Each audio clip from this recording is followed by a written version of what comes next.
Please go ahead, ma'am. We are live now. Yes, and our participants.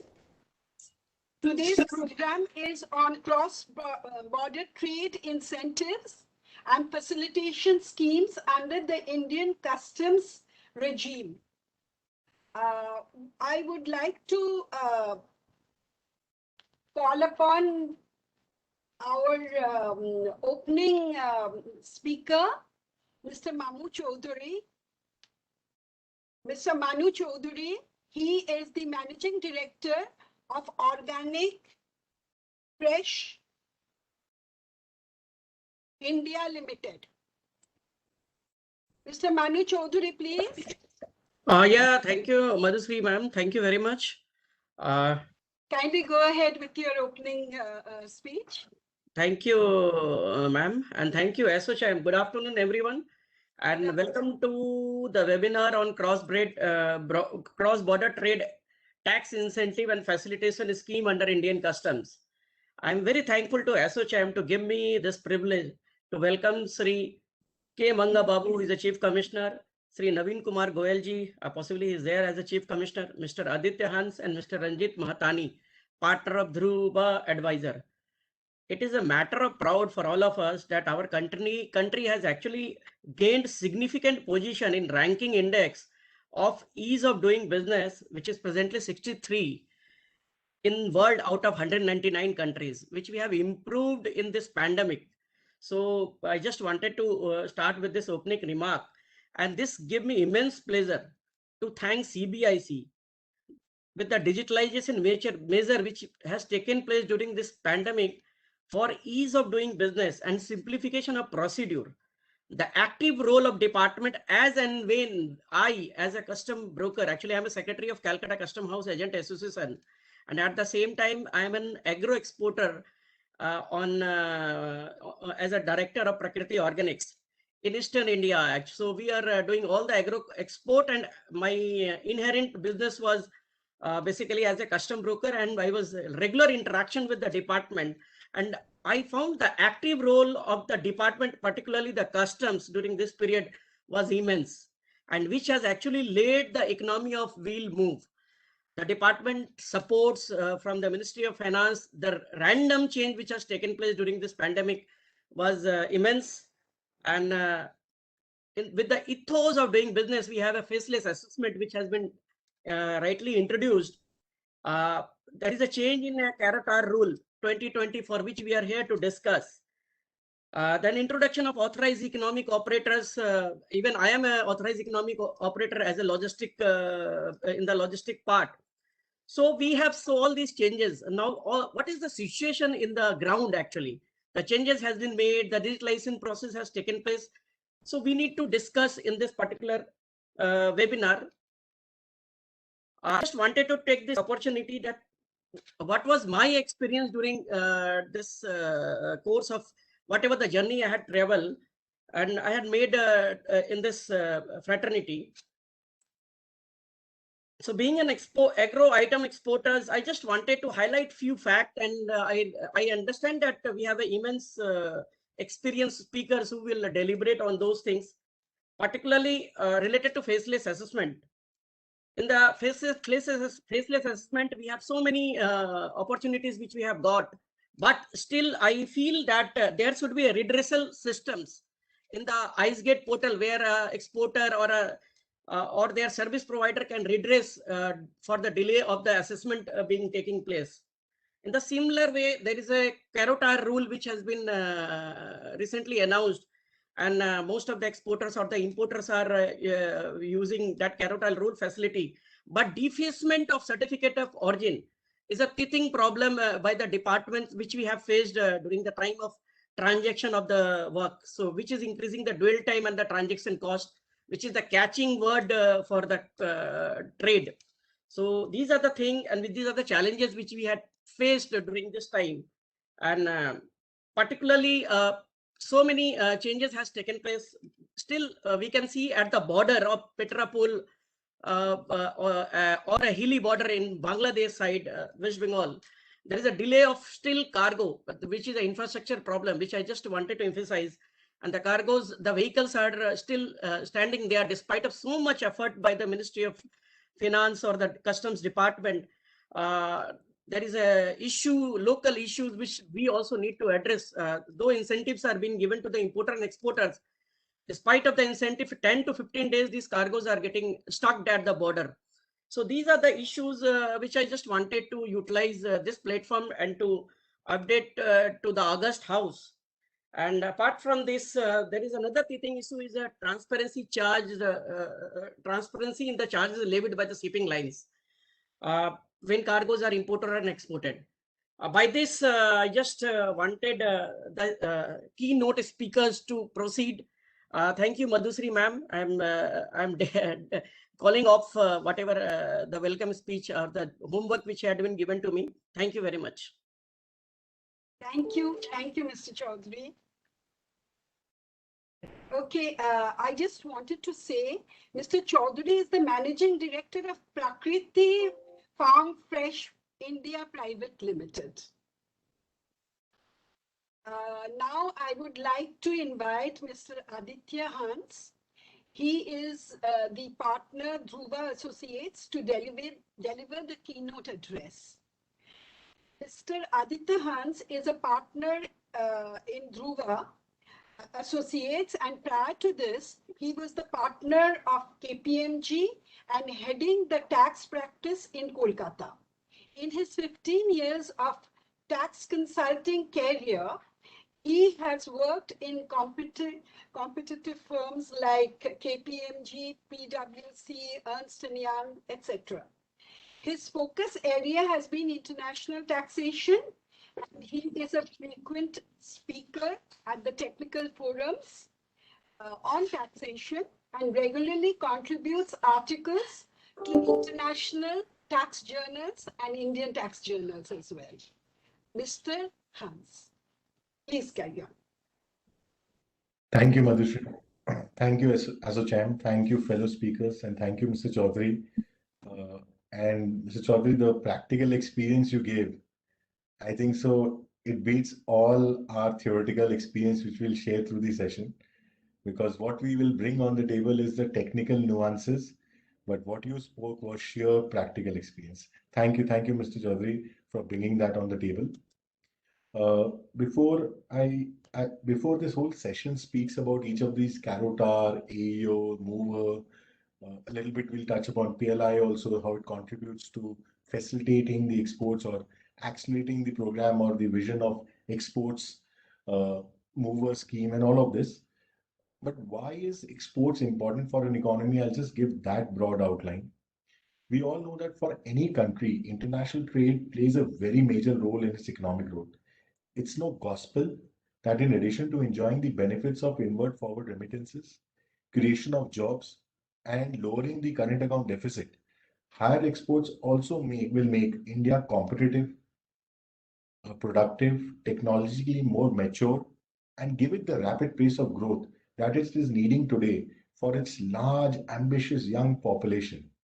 In short, higher exports does not only cover those foreign remittance issues and creation of jobs, but it will lead to the overall growth of the economy and help us in achieving that $5 trillion vision of 2025. I know it's a distant reality. It's not so easy to come, but yes, that's one of the prerequisites for if India wants to reach a $5 trillion economy target. Even as there has been an international trade fallout across the globe due to pandemic, if India still wants to have this $5 trillion economy target, it will require a double-digit growth. And the same cannot be achieved with simply sheer domestic consumption. It has to be padded, and I will repeat the words, probably I'll say doubly padded, with high exports and investments into India, vis-a-vis what it stands today. Best explained through statistical data. If you look at the total exports of India for goods and services put together, it stood around $440 billion between April 20 to Feb 21, while imports for goods and services stood around 447. So a trade deficit of around $7 to $8 billion, not so bad. Quite a good, it could have been better. I wish there was not a deficit. But if I look at the data which has been issued by Ministry of Commerce and Industry regarding merchandise exports for the period 2021, The exports stood at around 250 billion. The imports stood around 350 billion.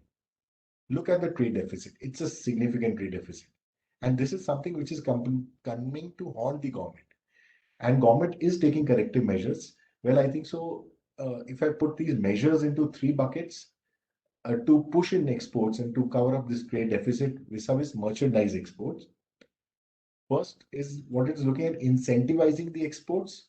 Second, it is looking at facilitation of international trade because import and exports are a procedural hassle. And as Mr. Chaudhary also says, irrespective of AU or a Carotar and all of that, it is still a hassle. And third and lastly, it is created a dual kind of a scheme where it is incentivizing manufacturing. Manufacturing will also reduce the level of imports because if we become competitive in domestic manufacturing, we may want to export it out also, but we may replace a lot of those low value add imports which are happening today. So this three-pronged approach by the government is helping us going to achieve this target of higher exports, reducing the trade deficit, and will lead to an overall economic growth for India. And in this context, we will cover different schemes which is going to help us achieve this objective of reducing the trade deficit and reaching a $5 trillion economy by 2025. With this, Madhushri, ma'am, I would now I hand it back to you. Thank you.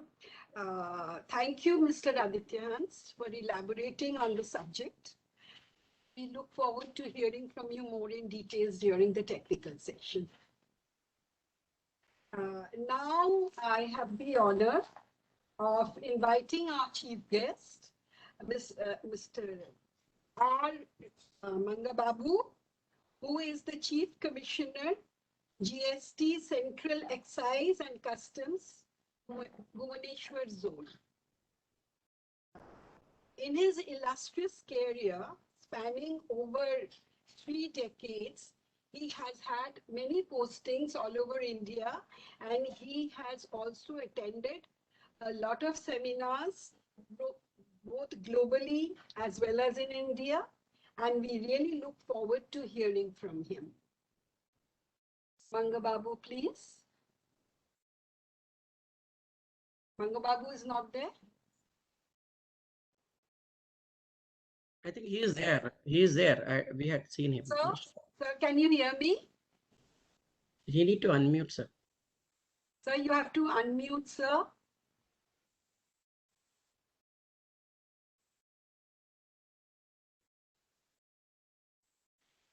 Shri Mangababu, please.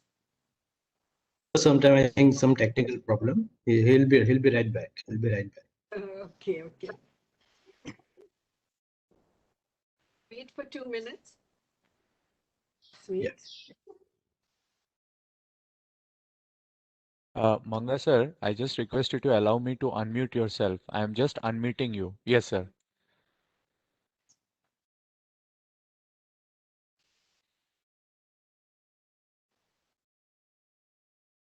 Sir, we can't hear you.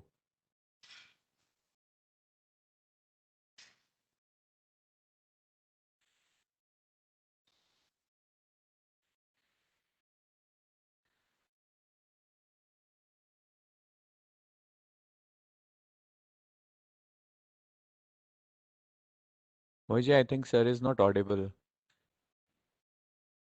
Please unmute yourself.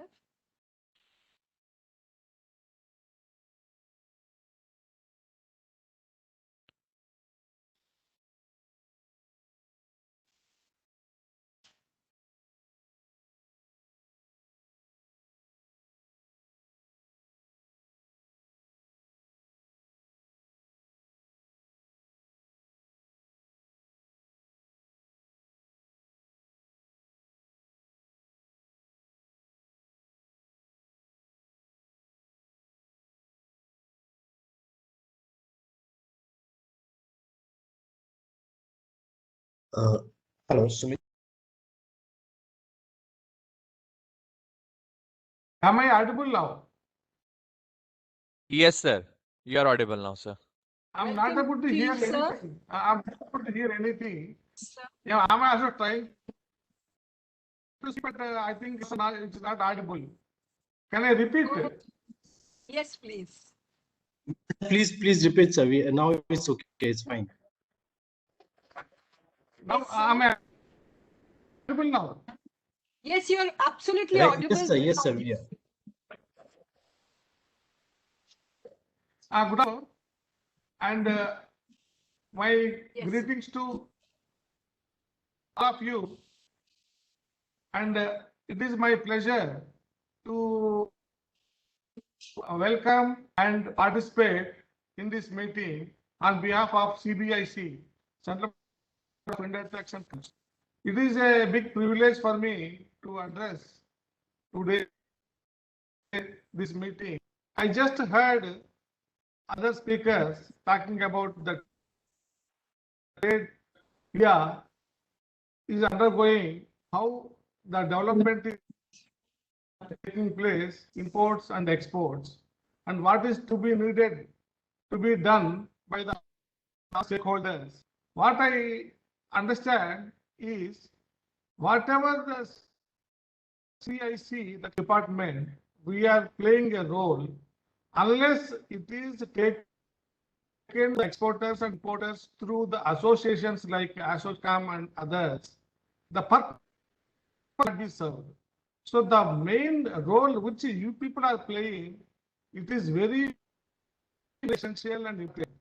So I first appreciate for organizing this a kind of learning session for the main incentives and facilities of customs which recently has taken place to take it to the actual export and importers. I once again say thanks and appreciation. As you are aware, customs used to have a different role few years back. Customs used to play like a controller of imports and exports, and a lot of issues those days, unless it is monitored properly, does not to control the incoming and outgoing goods. Now, of late, and particularly for the last 2-3 years, customs has taken a lot of measures in the name of Turant customs clearance. We call it as a Turant customs. Lot of measures have been taken, and some of them discussion points also, like warehousing, manufacturing and warehousing, and AO operator scheme, and Carota and other FIP benefits.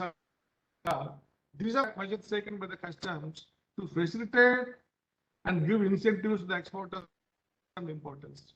We have in this Orissa, we have 3 customs ports, and all are equipped with all these facilities, and we have a system here. Any issue, any problem, anything procedural or any technical issues, our officers are always available. This need to be taken to the all your members. We are always to solve the any issues, technical, yeah, other statistical or logistic problems. We are here to solve it. Recently, a lot of automatic exchange of customs data between 2 countries basis. Our customs department also trying to have a memorandum of understanding with various countries. This will also take lot of exporters and imports, because goods are coming to India, the data will come in advance, so that the process of processing of bill of entry and such will be completed. It will be a big facility for the importers. And other issues also, is improving our rank in the world trade and ease of doing business. And I request all your members and your participants, please take this, give a publicity, take these facilities and other incentives core level, and try to help your exporters importers. We are all here for you people only, for exporters and importers.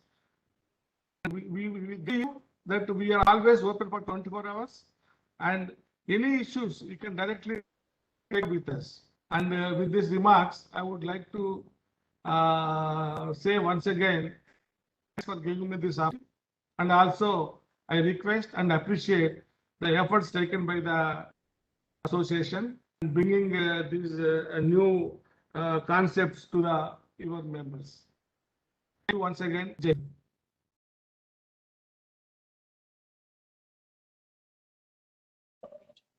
Thank you very much, sir, for the government perspective of this semi-webinar.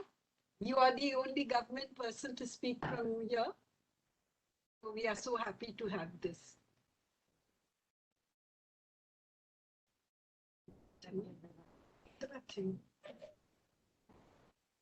Thank you, sir.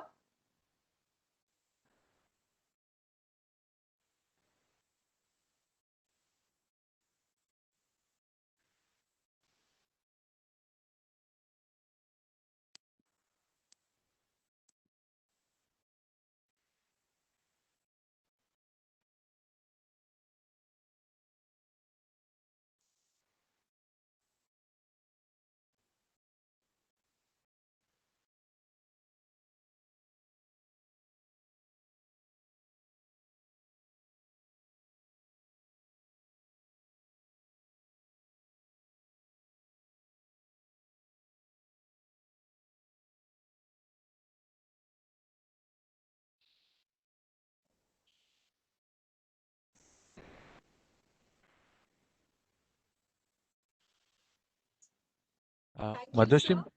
Yes, can you hear it? Thank Yes, you, ma'am, sir. please. Okay. Is Mr. Ravi Agarwal here? No, sir is not there. Okay. Mr. Ravi Agarwal, the chairman, Eastern Region, has not been able to make it. So the inconvenience is regretted. And we now concluding the first part of this webinar.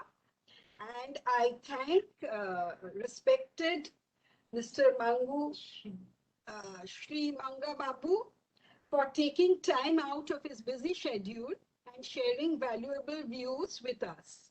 It is very rewarding as it gives us the insights of the government perspective. And now we at ASSOCHAM are certain that your suggestions and views and words of encouragement will further our Indian foreign trade, and the footprints will be made. Thank you, sir. I thank Mr. Manu Chaudhary for his opening address, which has really set the tone because it was very informative.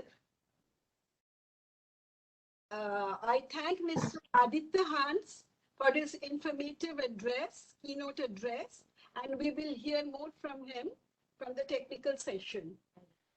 And now I request Mr. Aditya Hans to start his technical session. Mr. Hans. Thank you, Madhushri. Before I start on the technical session, I would want to thank Sri Rangababu for the reassuring words that they are there to reach out and they're there to help us out. And these words from a regulator, a regulator at such a position is so reassuring to the industry, so assuring to the consultants like us. Thank you, Mr. Rangababu, for this. Now, before we deliberate on the technical nuances of the various schemes brought out by the government to incentivize international trade, I would like to invite Mr. Sumit Goel, President Operations, Patent Group, for I always believe no discussion is complete without an industry's perspective, who's a true consumer, who's a true user of these regulations. I'll introduce Mr. Sumit Goel. He has a work experience of more than 25 years in manufacturing and international trade. He has been associated with various chambers of commerce and committees in the eastern part of India, like Indo-American Chamber of Commerce, CII, EPC, and also ASSOCHAM. So Sir, Mr. Sumit Goel. Thanks, Aditya. Thank you so much for the introduction. And thank you, ASSOCHAM, for giving me this opportunity. And it's great to be a part of this very important webinar. I think I should congratulate ASSOCHAM for organizing it in a very timely manner. And thank you, Mr. Rangababu. As Aditya mentioned, it's like really glad that you could take time out and reassure the trading community, the actual users of customs and the DGFT. If somebody senior like you comes and gives us that assurity that things will be addressed and government is moving forward to further improve the various initiative which has already been taken. So I would first introduce that what we do. I represent Pattern International Limited. We are into manufacturing and export of engineering items. We have been doing this for last 25 years, and we export across geographies, and we are based in Kolkata. Export is our primary business, and this is very relevant to us. So first I'll talk overall, as I think as Aditya mentioned, this is a great time for India to enhance its share in the global trade. As of now, we have less than 1% of the global trade, and we are doing say $250 to $300 billion of export, and with a target of $100 billion in next 3 years as per our government. And I feel no time can be more appropriate with the post-pandemic. The whole world is looking for alternative to China, and India is a choice. We in our business have seen a lot of interest from overseas buyers who wants to enhance their buying from India and expand their presence, means either through JVs or through direct buying, which is great. So on that positive note, I think all of us needs to work together that how can we actually grab this opportunity and don't miss out on it. Coming to the various incentives, I think coming specific to the reason we are all here, I think customs have done a remarkable job. If I go back 10 years and where we are today, we cannot imagine that things can be so easy. So I congratulate Mr. Rangababu and the whole customs department in terms of ease of doing work. No doubt there are still issues. It's a continuous improvement, but with the kind of online, the digitalization which has been done, it is like sitting in office. Like during pandemic times, when the world was shut, ports were open. Whosoever got the permission to operate the factory, like we got the permission, we were able to export, and our people sitting at their home were able to process the documents. So I think that's something remarkable. All shipping bills and everything can be processed online, which is a great thing. Various incentive scheme, I think Aditya will cover it more.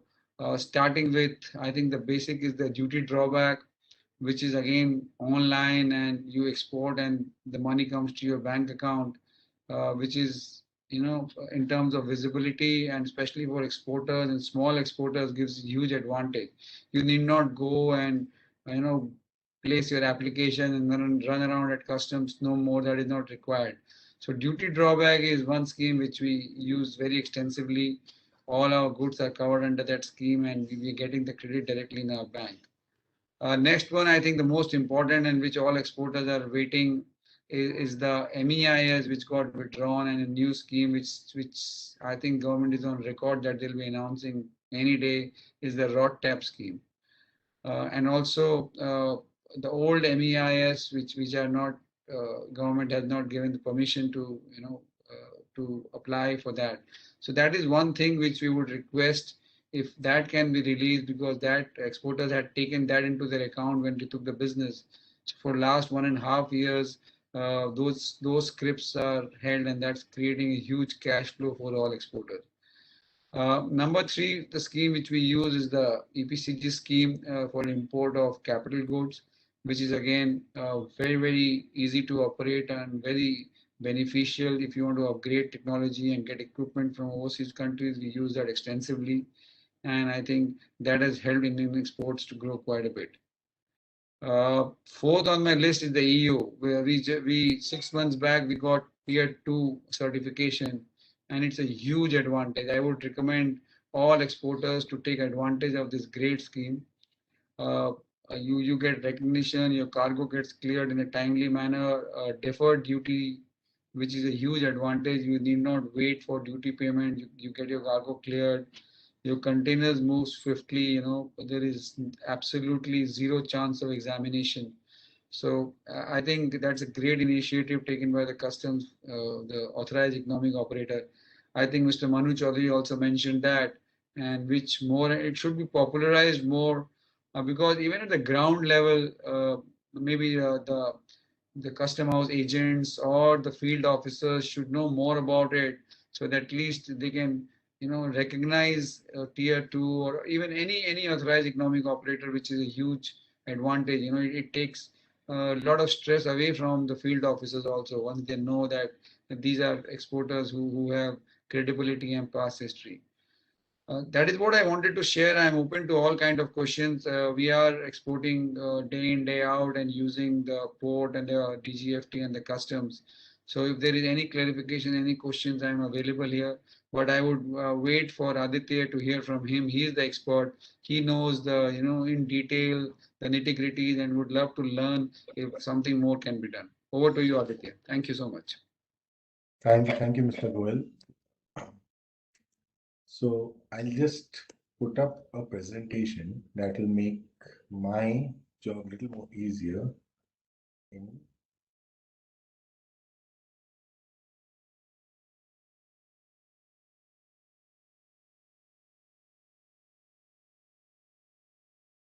Is the presentation visible? No, sir, not yet. It's just getting ready. Yes, it's now visible, sir. Great. Yes, it's visible now.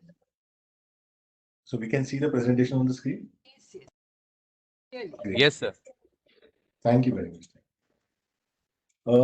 So I'll first give a broad outlay of the different schemes we will be covering. So rather, if you ask me, we could go on for 2.5 hours, 3 hours also. There's so many schemes like the EOU, but I am trying to cover the more of the new age facilitation programs or the new age schemes which are advantageous, which support the Make in India, the export regime. So I'll try to cover and limit myself to that. Otherwise, it would be a lot more longer session. And if I look at it, they are into 3 buckets. One is incentivizing the exports. Every government, I believe, at least India should, and they have actually adopted a dual approach. That is not only providing incentives to exports, but also to compensate them for the hidden costs which are incurred when you're exporting, which at times makes the products very uncompetitive in the international market, because eventually you're going to recover that from your global customers. If I look at the previous regime, the MES, which is just gradually getting phased out or has been phased out, it used to reward the exporters something between the range of 2 to 5% of the FOB value of exports. And this was irrespective of the annual turnover. So MSME, large corporates, so a corporate in 15,000 crores and a corporate in 200 crores, all would get this benefit. However, as MES was not WTO compliant, and that's the allegation, India is fighting it out, but it had to then replace it with the ROTTEP scheme. What is the ROTTEP? So because the WTO has a restriction that if you've crossed a particular threshold of exports in the international market, and then you cannot incentivize your exports. And India had way back crossed that threshold in 2015, I presume. So it cannot give incentives on exports, but it could still give something, that if there are certain hidden costs. When I say hidden costs, something like central and state taxes on fuel used for transportation and exports, duties levied on electricity used for manufacturing, mandi tax by APMCs, toll tax, stamp duty on import-export documentation, all of these. So when all of these are there and there's no way I can take a credit of these or take a refund of these, like I can do in a GST regime, then these costs are being compensated. And this is WTO compliant. It's a positive move of the government to introduce ROTTEP, given the WTO constraints, but it should still look at fighting it out with the WTO. In addition to compensating for the hidden costs, it should still look at something which is there to incentivize the exports directly, which is which is due to WTO constraints has got restricted. But I think so India has a right, it should fight it out with the WTO and try to get that. So dual approach of compensating for the hidden costs and incentivizing the exports on a turnover basis. A couple of this, both of these put together would be, and my colleague Ranjit would discuss in more detail. I know RODTEP has its challenges and as highlighted by Mr. Goel also, Mr. Goel, that the rates, if they could be prescribed or they could be provided, for every businessman, certainty is a very important element. So he could factor that benefit when he's negotiating. So if there's a 2% on a particular sector, or there's a 3% in a particular sector, or a 0.5% in a particular sector, and when he's out in the global market negotiating with his customers on a particular price point, and he doesn't want to lose out to a China or a Vietnam, he should have that number in his mind that I can discount it further by a percent or 2%, and I can be more competitive in the international market. So this is something which is missing at the moment. But yes, the scheme is out. The announcements are there, but the numbers are not out. The second opportunity which we'll be discussing will be the facilitation of international trade. So these are not tax incentives, these are not cash paybacks, these are not duty drawbacks, but they are more to facilitate the international trade. Something like the Authorized Economic Operator Program, commonly known as the AEO, which is a trade facilitation scheme for ease of doing business. Holders of the certificate are entitled to privileges, benefits, exemption, relaxation on the procedures, not on the taxation. And another trade facilitation, well, there's a debate whether you call it a trade facilitation or you call it a bottleneck, is a carotar. Some call it a bottleneck because it's about when you're importing from those countries with whom India has free trade agreements. Well, I can say it got a little more difficult. But look at it this way. Those imports which were legitimately not to come from those countries, which were legitimately not to enjoy those free trade agreement benefits, they will be out. India will be not robbed of its share of revenues. I know there's great onus and obligation which has been cast on the importers to ensure that import goods satisfy the rule of origin criteria to enjoy the preferential rate. And in this case, the way the regulations stand, the authorities have been given great powers. They can temporarily suspend the preferential treatment in case of a suspicion. But I think so in the larger perspective, it is for the benefit of India. And I at least I at a personal level do welcome it. But yes, again, the proof is there, when you execute it, if it's not executed with a high-handedness and it is executed in a very fair manner, it is something which we should all appreciate. Lastly, which I will discuss is the manufacturing incentives, because as we look at the situation today, in this economic aftermath after the second COVID, there is a challenge. Where will the economy go? But I can tell you, the month of July, and I've been speaking to players, I've been speaking to companies. There are so many positive things I've been hearing. And I can see that there's a sudden spurt in the consumption. It is coming more so from domestic orders, but it is expected that this will also follow by global orders.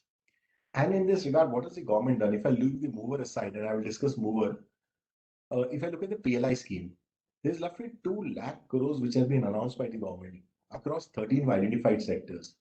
And in many cases, approvals have been given. And I can tell you, as I am helping many of these clients, my colleague Ranjit and our organization helping so many of these clients applying for the PLI, production linked incentive, where the outlay is 2 lakh crores over the next 6 years. The approval process is so transparent, so prompt. You feel like you're dealing with someone from the corporate world. It's not at all bureaucratic. And I know they've also switched to some private agencies also to help clear this, but it's a very wonderful experience. And people who've got the approvals, they've already started the manufacturing. It's a great experience. Now, coming to the mover scheme, the government recently revamped the warehousing scheme on mover in 2019, which aims at boosting the manufacturing facilities in India. Under this program, a manufacturer can import goods, both inputs and capital goods, under custom duty deferment. So please be mindful, it is not duty avoidance. It can be a duty avoidance or a duty waiver in those situations when you import and export that. But if you import it for a domestic, it is a duty deferment. And if the value of raw materials are very high, or if your production cycle is very long, or you have a huge amount of capital goods which you are importing for manufacturing in India and even for domestic sales, you will see, and I will show you through examples in the scheme, the benefits are at large. Because I've seen that in certain cases, the plants which you manufacture, you import and you set it up in India, your custom duty on the plant, say plant is 100, your custom duty and your GST, all of it could be going up to 30 to 35%, 40% at times also. When you have to pay these 40% of duties to the government after 20 years, 10 years, when you're scrapping the plant, believe me, the amount of working capital, and this is without any interest, the amount of saving which is there is humongous. It's phenomenal. With this, I will move into the specific details of the mover scheme, and my colleague Ranjit will cover the rest of the schemes. A scheme which is to promote India as a manufacturing hub. It allows imports of raw materials and capital goods without payment of duty. The best part, the 6 good points about this, it's a single point of approval. You don't need to run pillar to post getting multiple approvals. There is no geographical restriction. It can be there in any part of the country. The way it is, doesn't need to be closer to a port, doesn't need to be in SEZ area. None of those restrictions are there. An existing facility is not only for new setup facilities, but also for existing facilities which have been operational, say, for last 10 years. And we want to convert this into a bonded warehouse. That is also possible. Unlimited period, you can do it for a longer. Once you've taken an approval, till the time you don't get yourself unregistered from it, it is an automatic approval. Compliances, easy compliances, well, they are set compliances. If you can achieve them through good documentation, through digital means, it is very simple. And your GST provision with respect to related ITC refund, they continue in the normal manner. So you don't disturb too many things. Also, you can take your existing facilities which have been in existence for many years, and you can convert this. This is an overview, but what are the eligibility criteria and what are the benefits? One has to be granted a person who has been granted a license of warehouse under Section 58, or one who applies for it. Just once again, or who applies for it and also takes an approval for manufacturing. Therefore, what is the outcome of it? New setups, existing setups, export-oriented businesses, business catering solely to domestic markets, but having huge import of capital goods or raw materials, all of them can be eligible for this. The benefits, multiple. Again, I reiterate, is mentioned in my earlier slide. Import duty on capital goods is deferred until capital goods are removed from the bonded facility. And we all know that when you import a capital good for manufacturing, generally it goes on for 10 to 15 to 20 years. So something which I would have paid, say, $100 of import and $40 of duties, if I have to pay those $40 after 20 years, look at the time value of money. That $40 will have lost its existence, and there's no interest on it. The import of raw material is deferred until finished goods are cleared from the bonded facility. This is very specific to the manufacturing setup you have. So it can also be very beneficial even when there is a domestic sale. And if it is an export sale, the import duty is completely waived off. So then it is even more benefit, but that benefit is there in the other schemes also. Here, the advantage vis-a-vis your EOU and your SEZs is one big advantage, that there's no commitment when you're importing a capital good or importing raw materials. You don't have to go for a commitment of exports. So this can also be applied in case of where you have a very skewed amount of domestic sales vis-a-vis exports also. In that case also, this works very beneficial. But yes, why would one do that? Because one can save a lot of amount of money in the working capital. There's no export obligation, as you can see on the slide. 100% output may be sold in a domestic market. The benefit under the scheme is not subject to any export obligation. No requirement related to net foreign earnings, which we know is a requirement in SEZs and EOUs. These are the eligibility and benefits. Who should consider? 4 categories. I believe 4 categories. The first one, looking at a significant capex expansion, companies considering expansion facility upgradation through imported capital equipment. There's a huge, big advantage of working capital, but rather I'll say that your custom duty, if I look at the time value of money, will be as good as nil.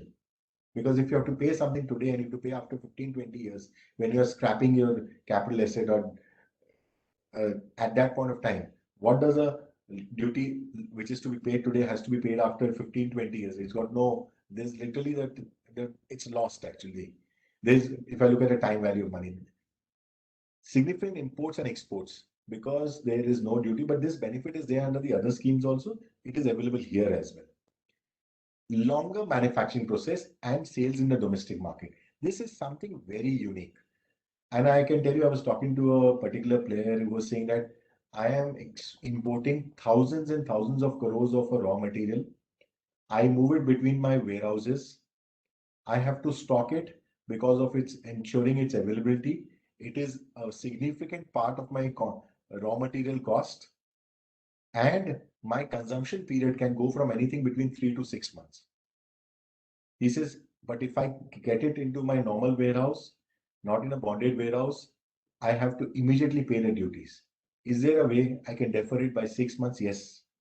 He said, because my period of consumption can go from 3 to 6, depending upon the market, how it's reacting, how much it is wanting to buy the finished good, how much is wanting to consume the finished goods.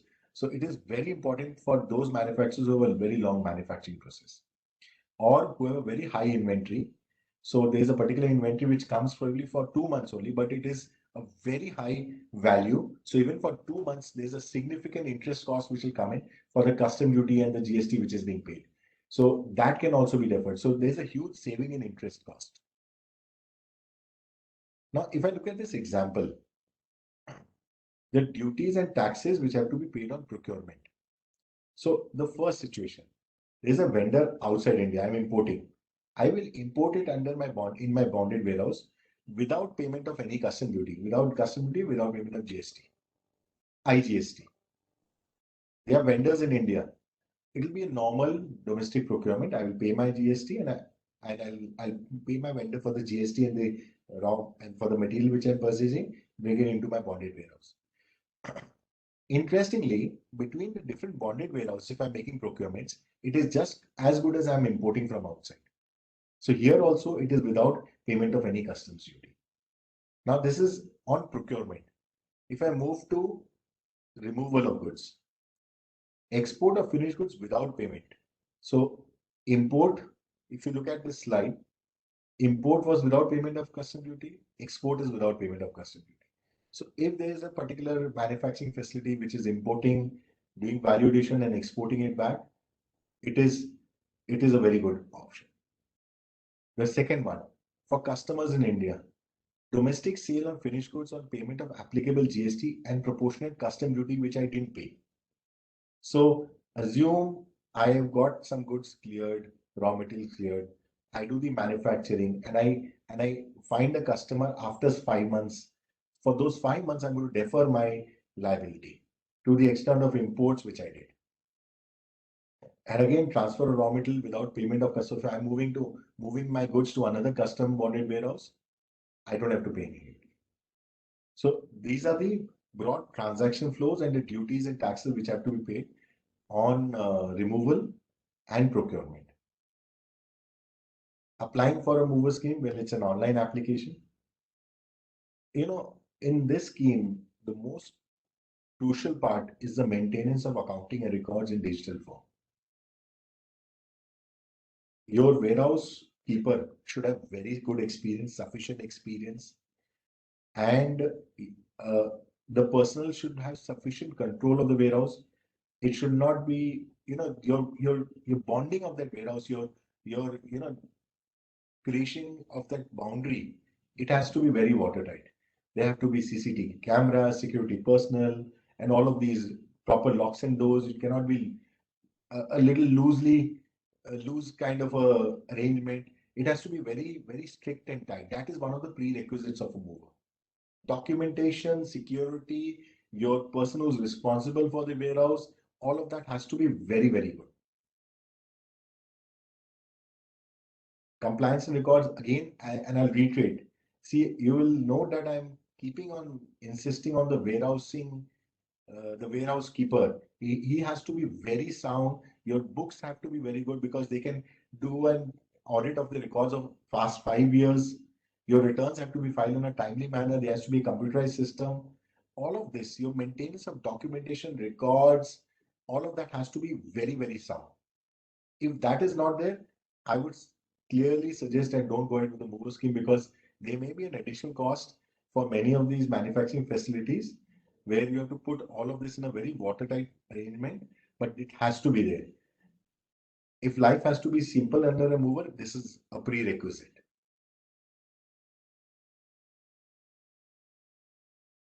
Now, someone might question, what is the difference? What are the key differences between the mover, SEZ, EOU? How do I select between one or the other? Well, between this, there's a lot of points out here, but I can tell you one particular thing. If you want to save yourself from your NFE criteria of net foreign exchange, or that burden of exporting, if you want to save yourself from that, then this is the scheme to go, and you have a huge cap. So everything else remaining the scheme, that you have a costly capital equipment coming in, you have raw materials with a longer manufacturing lead time, all of this, those things being there, and you want to defer your duties. Well, between SEZ, EOU and mover would be beneficial because you don't have to fulfill any export obligation. And that is the biggest benefit which is there under the mover scheme. You can just be like any other domestic manufacturer. Yes, movement in and out has to be very carefully monitored. That is one prerequisite.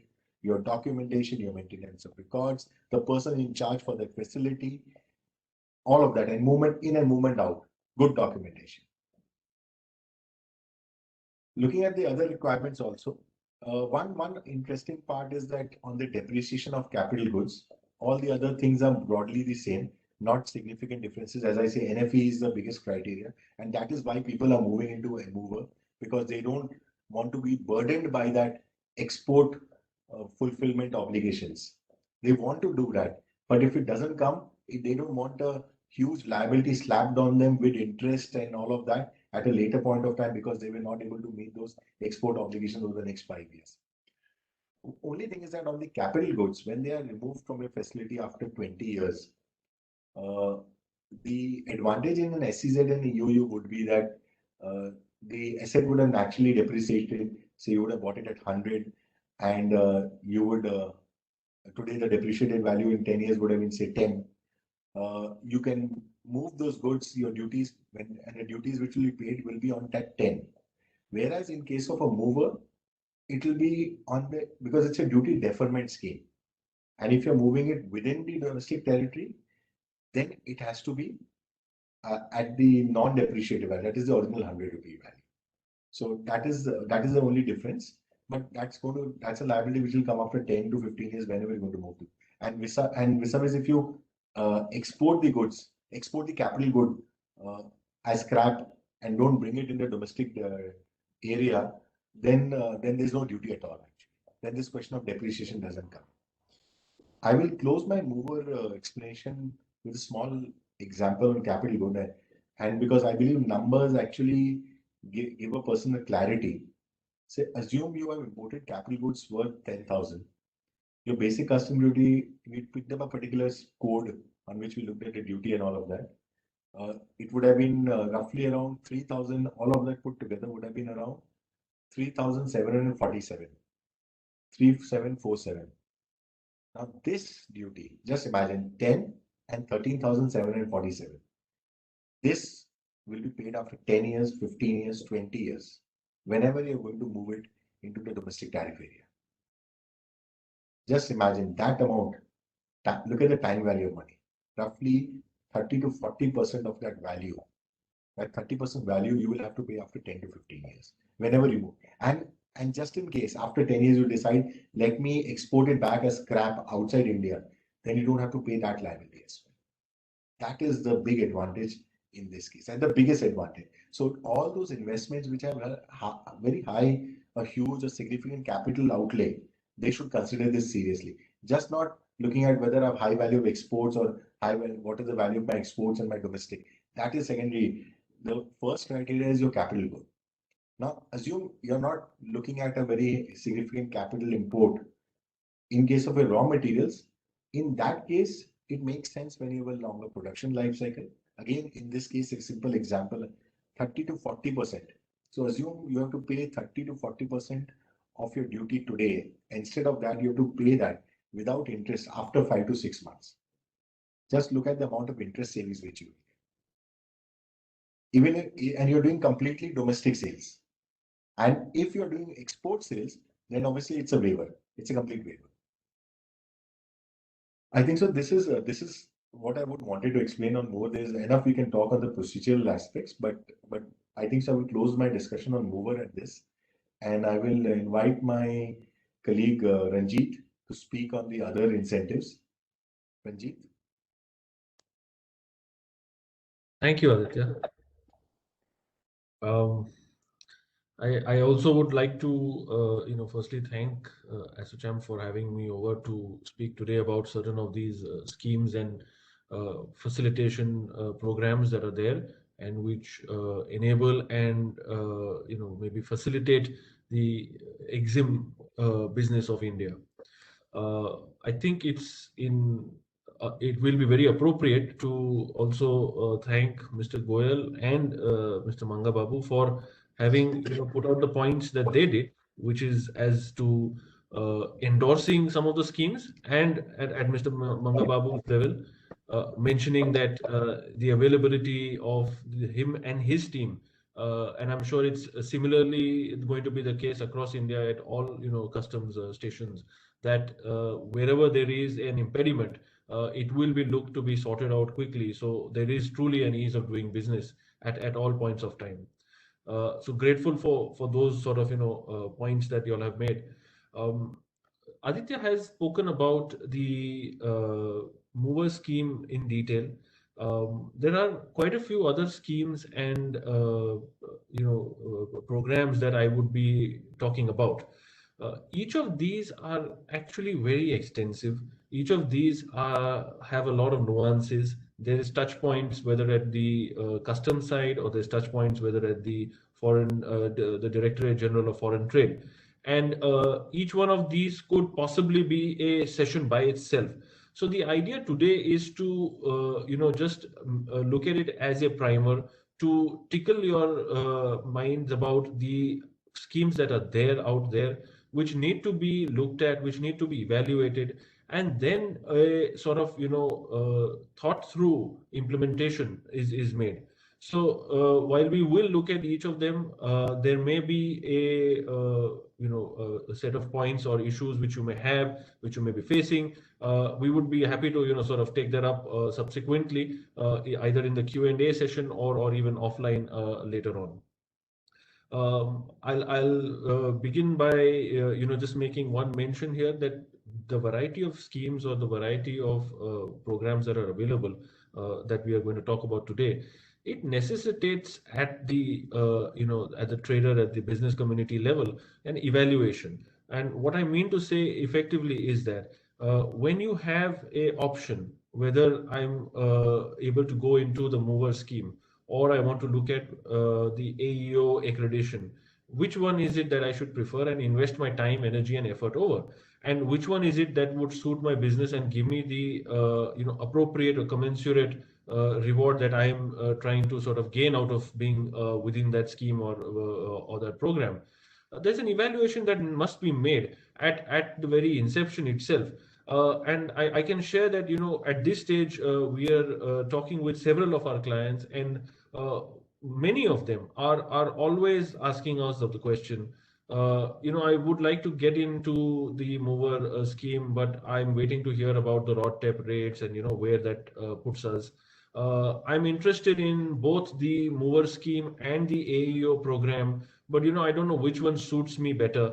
How do I evaluate? And then there is an evaluation which needs to take place. There are parameters that one must go into and look at from your business's point of view, and only then it would be tailor-made in that sense, that there is a program, there's a scheme out there, the government has put it for us, but it is to be tailor-made for your own advantage, and that has to be implemented best suiting your business. So that's something that I would just like to emphasize over and over, and maybe I would also say it a few more times as we go along in the presentation. Can we have the slide, please?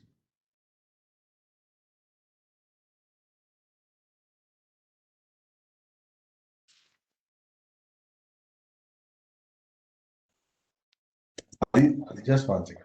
Are these slides visible? Ranjit? Not yet, Aditya. Not yet. Just one second. Ranjit sir, Yes. are you going to make the presentation? No, I will run the presentation. Okay, okay. Aditya Ranjit Sir, will has. let me, yes, sir. Just allow me. I'll give the rights to Hans sir so that he can do it. Thank you.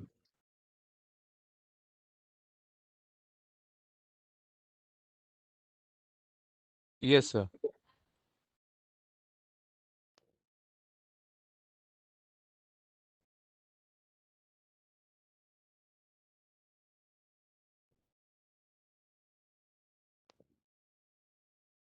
Aditya sir, the right is with you. Yes, Yeah, yes, it's there. It's coming up. yeah, Ranjit. Thank you. Aditya, you could take the next slide, please.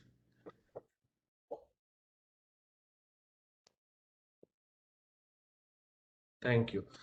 Okay, so getting into the PLI scheme, which is the production linked incentive scheme, a question may actually come up in the listeners' minds today as to why we are talking about PLI. What has it got to do with customs, or what has it got to do with cross-border trade?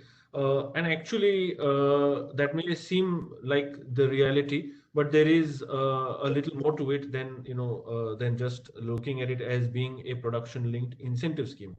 The reasons are, firstly, that as you look at any of those options that I have, or what we will be discussing in the context of mover, AEO, and whatnot, it is important to understand what is the beneficiation that any of those schemes or reward programs would have in your business, and therefore the need to evaluate, in a way of speaking, that as I'm going about and setting up and expanding and investing, and then going to draw the benefit of the PLI scheme, which of the other schemes and programs are relevant for my business, and how do I sort of maybe get the best of both worlds?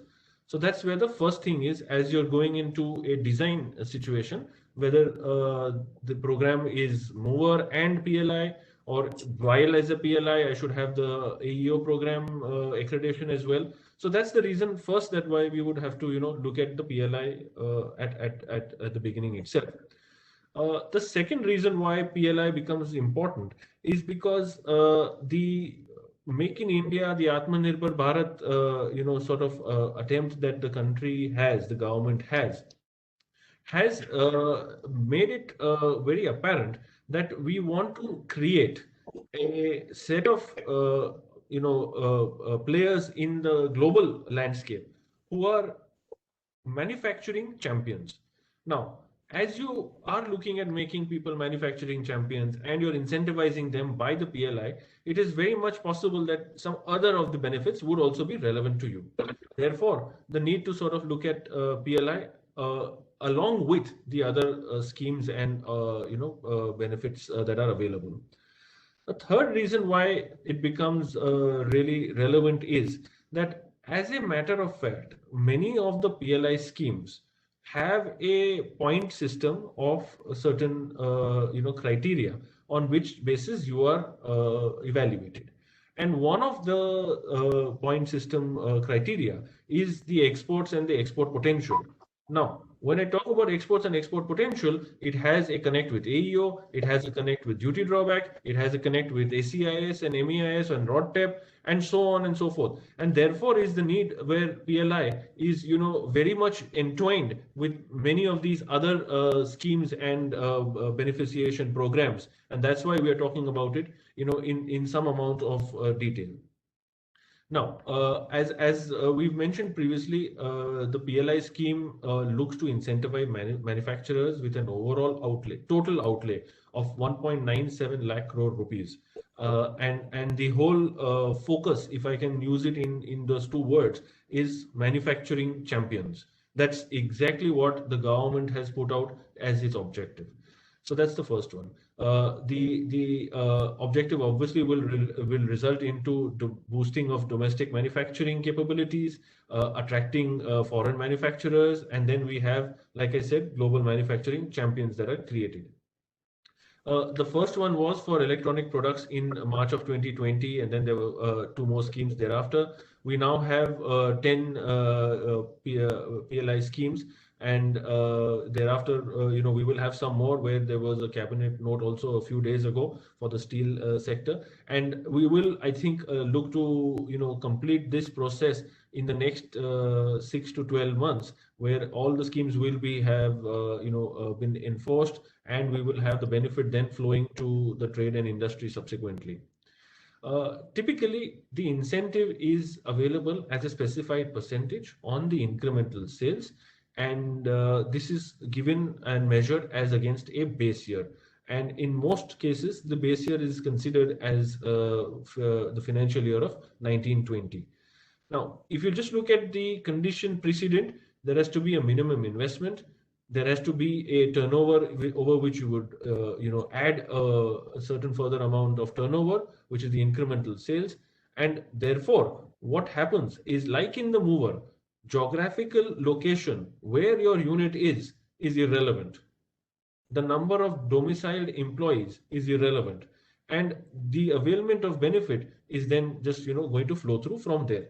So these become the key touch points on the basis of which one must seriously consider the PLI scheme as you would do any of the other schemes. The next slide, please.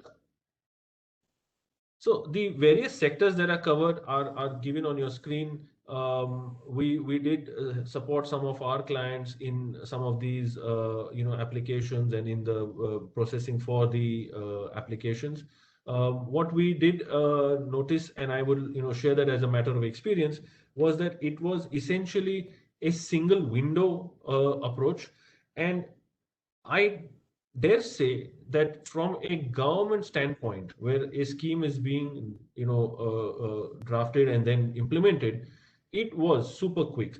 The manner in which the processing took place, the manner in which the responses were made available, the manner in which clarifications were issued as and when they were posed, these really showcases that there is a great professional outlook now in the way in which these are being administered, and it gives us, as as consultants, as trade and industry, a great deal of confidence as to what really is being intended and what is really being delivered. So it's a process well begun, is what I would say, and it's up for the trade and industry to ensure that they get the maximum benefit out of it. Like I said, 1.97 lakh crores. It's not a small number. It's not a small sum.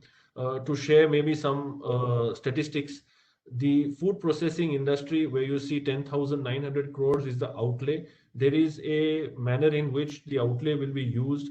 What is the maximum a party can get? What is the minimum an applicant party should get? And there were a total of 296 applications. Of course, they were in different parts and sectors and different categories. And that just shows the enthusiasm with which these schemes are being visited, and the way the industry is looking at expanding its footprint, so as to work, in a way of speaking, shoulder to shoulder, to create global manufacturing champions. Aditya, next slide, please. Actually, you can, just one behind. So just you could wait. So as I said, the PLI scheme, we need to look at manufacturing, which has 17% of India's GDP, and to cater to that and to augment that capability and capacity, these schemes are really relevant. And I think the crux, like I said earlier, will be to marry this particular scheme with any of the others that we have in the context of the trade and cross-border trade related programs that we will discuss from here on. So moving ahead from there, okay, we thought we would talk next about AEO. Mr. Goyal, Mr. Chaudhary both said that they were accredited as AEO at of course different tiers, and they also were very vocal in saying that it is a beautiful program and it has benefits which they are tangibly seeing and feeling. And so therefore the sort of suggestion to others who are in similarly placed position to look at these particular schemes in that way. And I think it deserves a great careful look when you look at the AEO and how it can benefit you. We'll talk in a moment about what the benefits are and how you should go about it and claim those benefits. But a little background to begin with. So the AEO is as you would know, the name is Authorized Economic Operator. It is from the framework of the standards of the WCO, the SAFE framework of standards. It actually has its origin there, and it's not a new program. Of course, in the current avatar, it can be said to be a new program. India maybe is even more relatively new than it is across the globe. But what we have is here a situation where more than a decade ago, this was sought to be brought in. In some way, we in India had the accredited client program, which was the ACP, and in some sort of way, it is a improvisation or a giant step forward in respect of that particular program.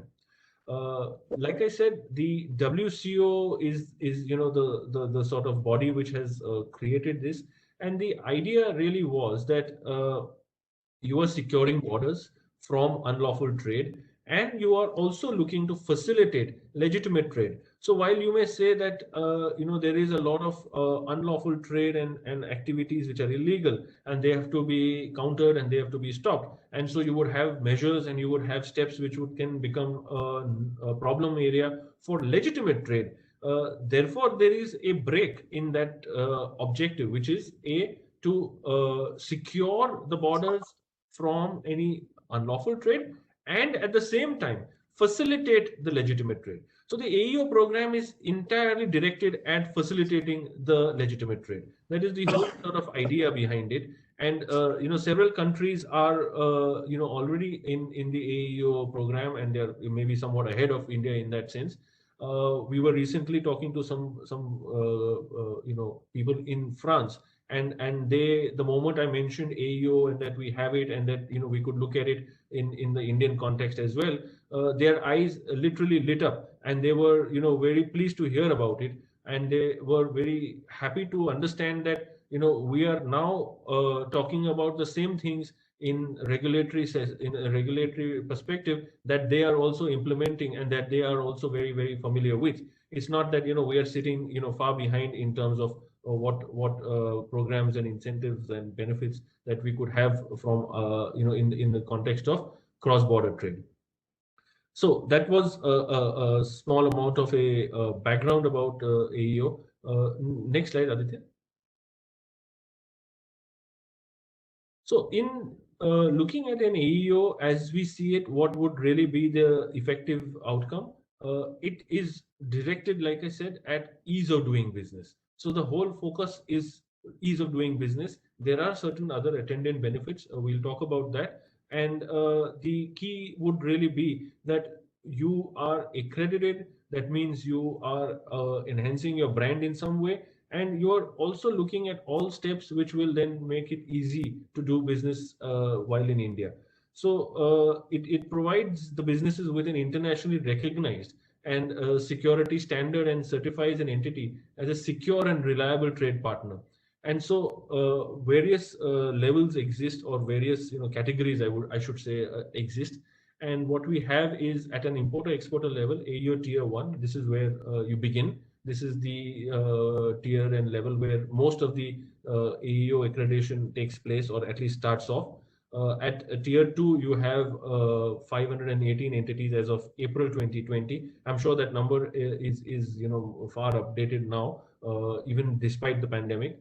And at AEO T3, which is the Tier 3, which is the highest level you could achieve, there are 11 entities that as of April 2020. But I know for a fact that several players are looking to get into that sort of category and get the benefit of the AEO program to its fullest.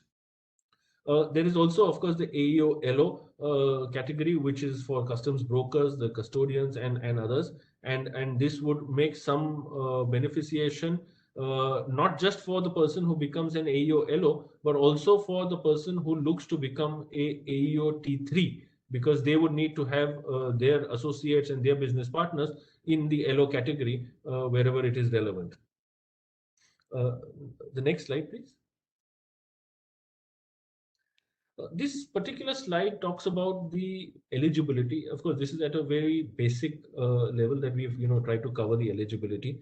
And as you would see, tier 1 is the beginning, and there it's where the basics are set out. So what is the requirements? There are a requirement that the business is active for the last 3 years. There should be activities in the last 3 financial years. There should be solvency, of course, in those last 3 years. Now, here's one issue which may sometimes come up, and this does become worrisome from the trade and industry's perspective, especially because often that proceedings that take place at the hands of the customs and the other authorities involves an allegation of fraud, forgery, and of course then penalties which follow. So this is a slightly touchy area. If you have a problem in terms of the show cause notice which has allegations of fraud and or then there is prosecution proceedings, then the AEO recognition or accreditation can come into a question mark. At the same time, Aditya was quite emphatic about mover having certain amount of SOPs or processes and procedures in systems. In the same way, in tier 1 as well, there is a requirement that there is a robust system for managing commercial and the transport records, that the internal control measures are there to ensure safety and security of the business and the supply chain, and also ensuring security of the premises, the cargo and the conveyance and the personnel. So, these are all important areas, or what I would say part of the SOP, which would need to be ensured as you look at getting a tier 1. Tier 2 is similar to the tier 1, and in tier 3 there is 2 ways in which you could get into a tier 3 bucket. One is that you have a minimum of 2 years as a tier 2 status, and the other is that you are in a tier 2 status holder, and there is a situation where your other business partners, which is your importers and exporters, your logistics service providers, your custodian terminals, terminal operators, your brokers, etc., are either AEO T2, which is tier 2, or are AEO LO, or an other AEO equivalent from a foreign customs department. And that's where I mentioned earlier that my business partners and business associates should also be an AEO LO, would make a difference in my achieving or not achieving a tier 3.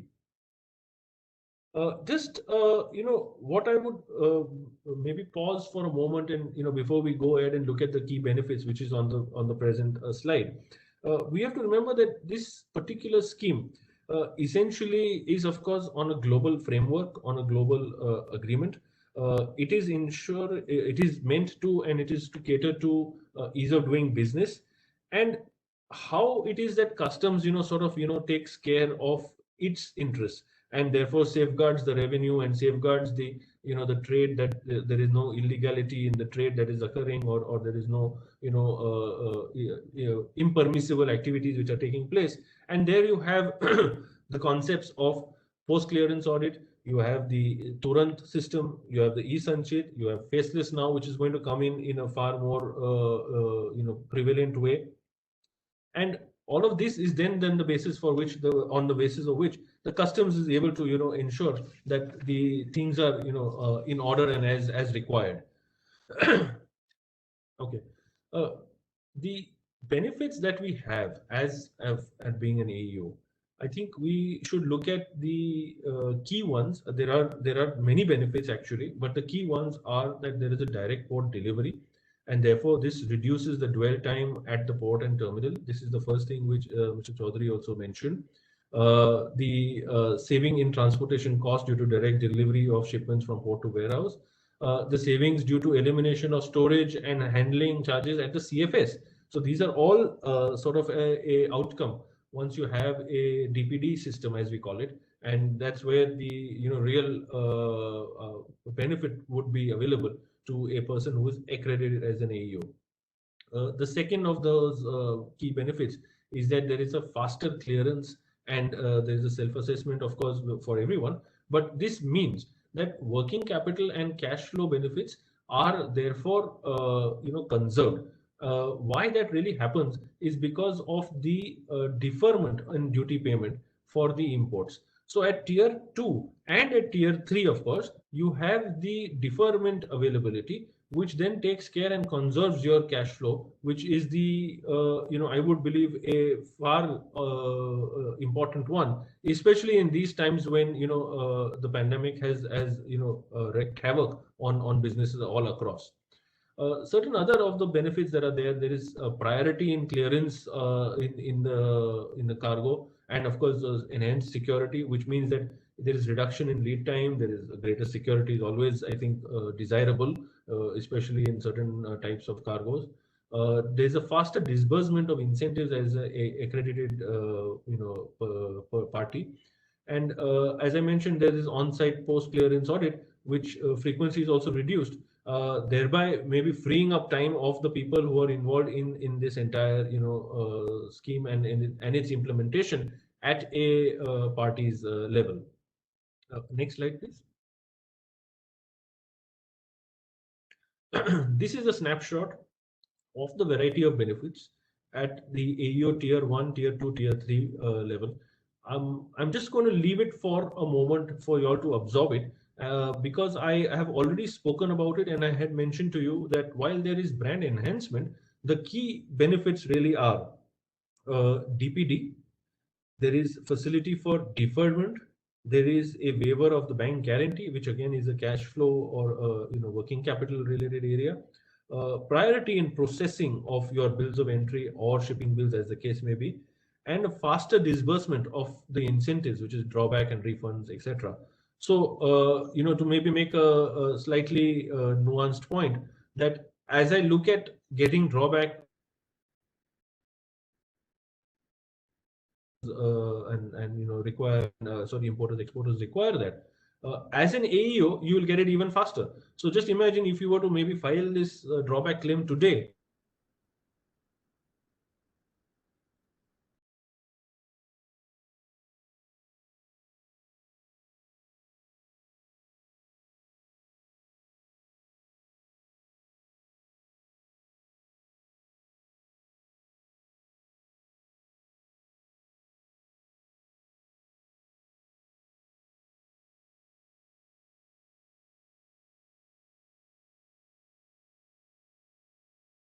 Please.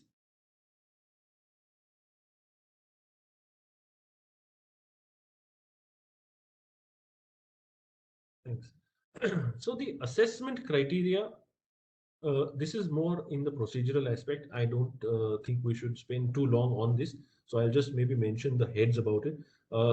There are various assessment criteria. There is the security and safety standards. There's a threat awareness, the financial solvency, obviously, human resources aspect, the compliance management piece, records management. Both of these were something which even for mover were becoming very, very important, and Aditya was emphasizing. So these bases are the parameters on which your AEO application would get looked at. As of today, it is a bit of a queue in terms of getting your AEO status. It does take a few months, I think, and of course it will depend on port and the customs department which is involved. But that's also primarily because some amount of backlog was created owing to the disruption by the pandemic, and the hope and belief is that very soon we'll have be back on track, and these would be done reasonably quickly. Next slide, please. So the processing of application, the only one or two highlight points I would mention is that it is now pretty much online. Of course, there may be a requirement to furnish some papers physically. That will always be a requirement at a level of that particular department or officer. So the first one is online. You're almost online fully. The second is AEO tier 2, tier 3, of course, will involve a visit by the the authority, the customs officer, so that there is a certain checks and balances which they would like to take care of are going to be available in that business going forward once you're accredited. So therefore, there has a provision for a site visit at the AEO level as well. There is, of course, a mechanism to let you know the deficiencies. The idea is not to sort of throw applications out and say, oh, this is not okay, this is not there, this paper is unavailable, why haven't you written this, and XYZ. The idea is really to give you an opportunity to create and rectify your application so that the AEO program can really be brought into fructification, and in the deserving candidates can get the benefit of that accreditation. Next slide, please. ROTEP. Next slide. So the remission of duties and taxes on exported products, I think this is the most hotly awaited, sort of brief or announcement from the government that is, on the minds of all exporters, importers, as we can think of. The idea, of course, is that there has to be a remission of all such costs and duties and taxes, essentially, which are not offset ordinarily, or which are not zero rated in all other ways and means. So the background to it would be like this, that we had over a long period of time a lot of schemes that we had in India for the beneficiation of exports, which was challenged in the international forum, and Aditya was mentioning about it. We are appealed against that particular outcome. The outcome was that certain of our schemes were found to be violative of the WTO's norms and the regulations that they have universally. So there was a need that the current schemes, in the manner in which they were overhauled and revisited, and then thereafter implemented. So MEIS, which has a sunset of December 2020, and ROSCTL, which is also the rebate of state and central taxes and levy scheme, both which were then considered together to form or create what we have, ROTEP. Now, ROTEP, as it was announced in September of 2019, it is essentially effective from 1st of January 2021. Everyone is still unaware of the rates, and as I think it was mentioned a little earlier, that the rates will be known very soon, and I do hope it does mean very soon and very quickly, because a lot of trade has happened and taken place on the basis of what may be the ROTEP rate, whereas not knowing what those rates are, it will come as a little surprise if it is more than less than what is expected by the trade and industry. One highlight aspect about ROTEP which must be borne in mind is that while an MEIS or any of our earlier schemes were an incentive model for the exports, the ROTEP essentially is for offsetting infrastructural costs and expenses. The idea is not to incentivize. While it may seem like the benefit is ultimately the same, the idea is to refund to you, the exporter, the embedded central and state and local duties and taxes that were so far not rebated or refunded under any other provision or scheme or any other program. So infrastructural costs, which were becoming costs in the system, in the entire chain of costs, these had to be offset, and that's why and how we have the ROTEP. Now, some of them Aditya also just mentioned earlier are fuel related duties and taxes, electricity duty, Mandi tax, of course, and stamp duties on documentation. These are the key prevalent ones. In certain businesses, there may actually be a greater amount of amount which needs to be offset because of the fuel related duties and taxes. And in certain other businesses, it may be much lesser. But of course, these would depend on business to business, and it's very difficult to give one sort of size fits all sort of a response to that. Next slide, please.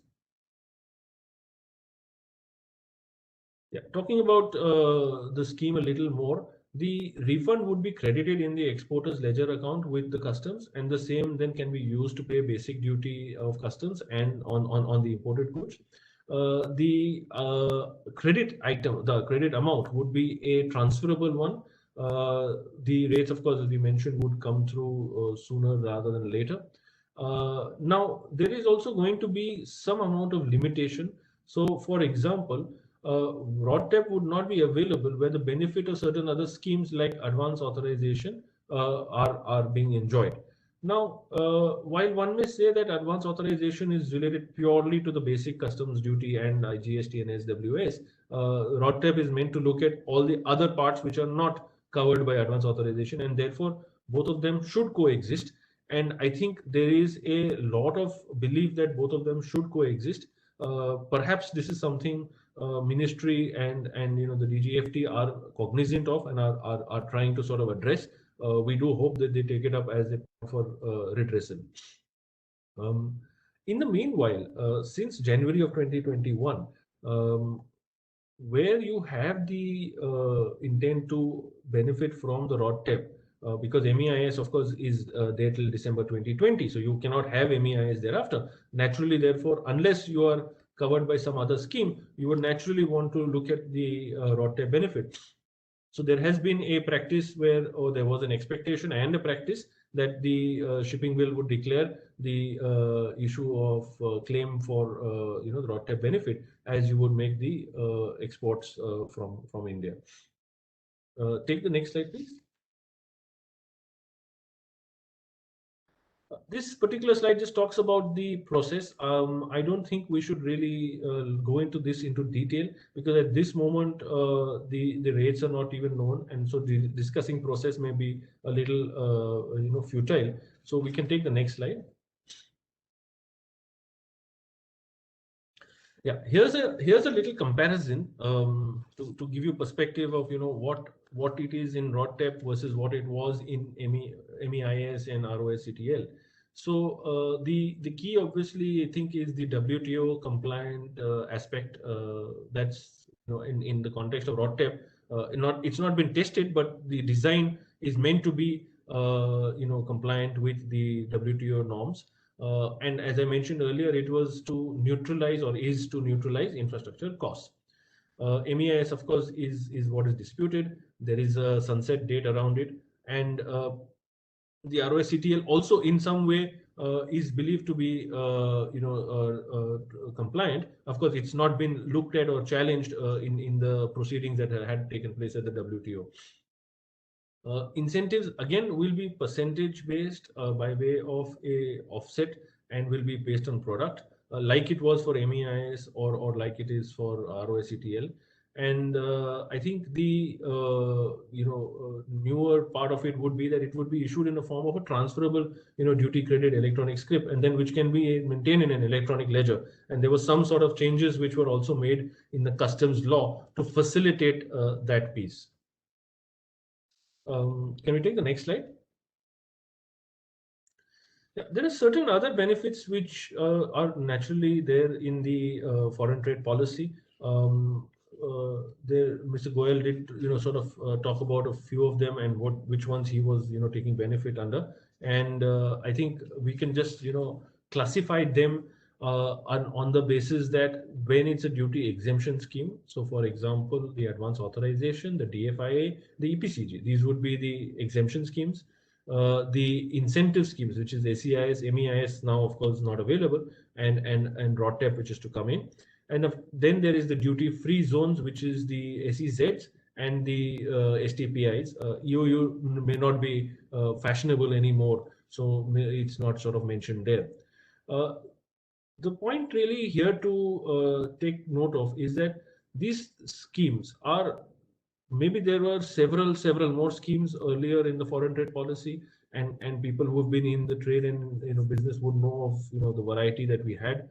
Now they're simplified and they're maybe compartmentalized to make it easier to navigate also and easier to apply also.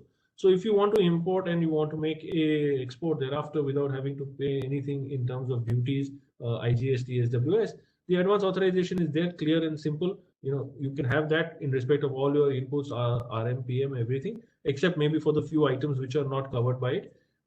For your capital goods, you can have the EPCG scheme, and there is of course an obligation, which is the export obligation in respect of both advance authorization and the EPCG. And there you are, that you have been able to cater to your input into the system, whether it's capital goods or advance authorization, and that's how you then achieve the neutralization of the taxes and duties.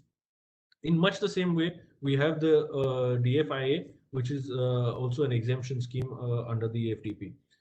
On the other hand, you have an incentivization scheme, ACIS, which is Service Exports from India scheme, which is purely for the services.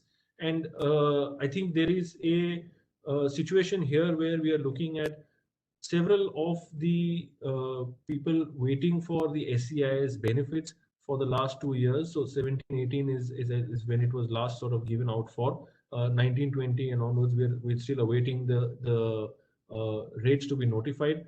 And at some level, there has also been indication that these amounts would be at what amount would be dispersed as part of the SEIS, but purely available only for service exports. MEIS, we've spoken about a lot. Merchandise exports is already in the sunset phase, in the sense that only the licenses which were not issued for the period up to December 2020 would be given, and thereafter it's closed out. RODTEP would come in, and we'll have that.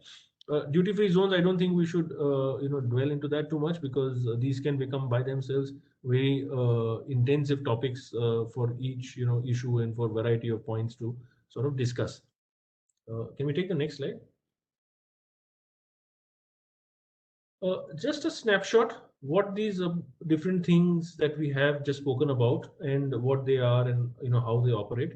I'll talk about the aspect on status holder for a moment, because that's a non-financial privilege that you have under the foreign trade policy, which means that faster customs clearance, preference in import duty payment, and exemptions from furnishing certain BGs.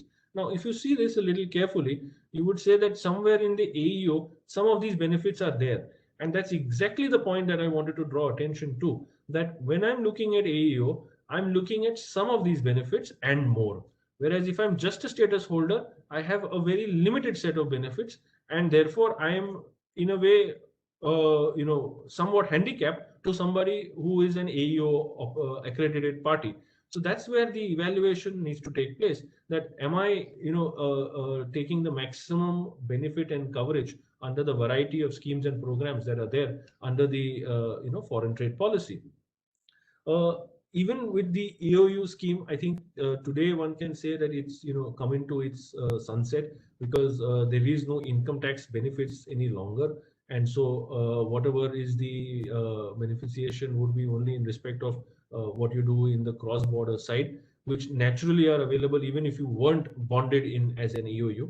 And then you have to understand that EOU truly has transformed into a mover scheme, because what is an EOU? An EOU is an export-oriented unit, which is also largely engaged in manufacture, and mover scheme is also a bonded area premises engaged in the manufacturing activities. So the old avatar can be said to be EOU, and the new avatar can be said to be the mover scheme, and that's how the foreign trade policy is really stacks up.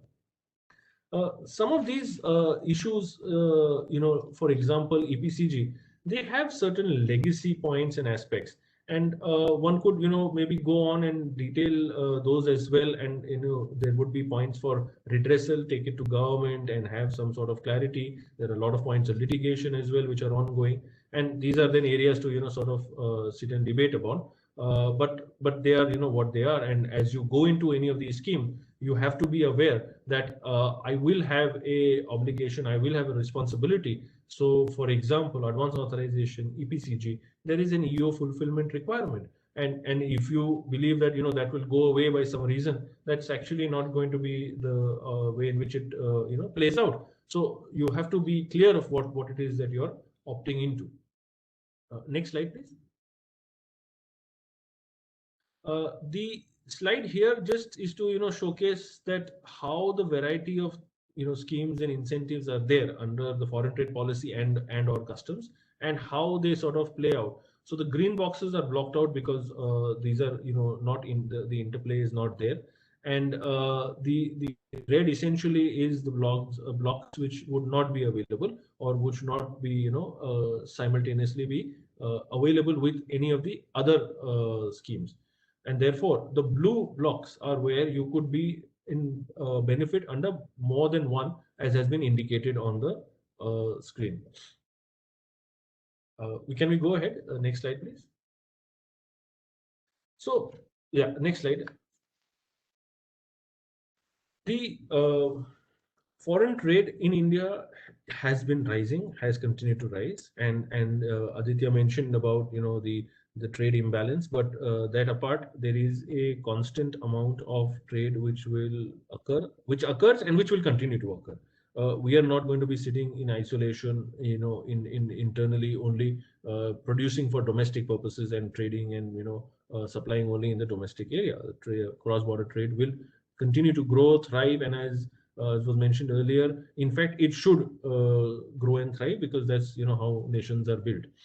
Now, in the context of such cross-border trade, we have what we call the free trade agreements or the regional trade agreements, and India has is a signatory to 5 of those regional agreements, 10 bilateral agreements, 1 unilateral duty-free tariff preference scheme. And in these 16 schemes that we have, there is a beneficiation by way of a reduced or a near nil, I would say near nil, in some cases it's nil as well, rate of duty for the imports that occurs from the member nation of that particular agreement. Now, until 2020 of September, the position was that you would have a certificate of origin, and essentially you would bring in some goods from a country which has a free trade agreement signed with India, and with the certificate of origin meeting all the other criteria that are there and mentioned in the rules in the regulatory aspect, you would be able to clear them with the basis of having showcased your certificate of origin. There was, of course, a great deal of improper trade. There was a great deal of fraud, and therefore, what did happen was in September of 2020, effective, we had the CAROTAR, which is Customs Administration of Rules of Origin under Trade Agreements Rules 2020. There is rules, of course, for both imports and for exports, but I think primarily we are concerned more with the importation side. Now, what the CAROTAR did is it made it far more onerous, far more responsibilities were cast on the importer in terms of availability of information, in terms of knowledge, in terms of disclosures, and in terms of compliance in a way of speaking. So the the keyword or the catchword somewhere has been reasonable care and sufficient information. So the reasonable care has been taken by the importer, and sufficient information is available such that he can even put it in the hands of the customs authorities. Now, what this entire scheme and these rules have done is, like I said, made it far more onerous to import from these member signatory nations and have the benefit of the reduced or the minimal duty implication. The effect is that it becomes so much more tougher by virtue of all the expectations that are there, whether in Form 1 or in other requirements that are there. And the consequence is that it can be extremely dire. Your importation can be stalled. Your further importation may therefore be affected because of the barrier that you have in terms of not being able to import. And so, because the consequences are dire, there is a great need to be prepared to understand what is it that the expectations are, and then be proactive in ensuring that you implement those so that the benefit that you have under the free trade agreement is not taken away by virtue of a certain interpretational aspect or certain compliance or procedural aspect, and therefore you then are cost non-competitive. So this is the sort of point that we needed to be understood and thought about and looked into as you look at your cross-border trade and in the business. I would talk about, before I conclude, I would talk about a specific, recent decision in Abyss International, which is where the Madras High Court had to step in. There was a significant delay of involving a few months.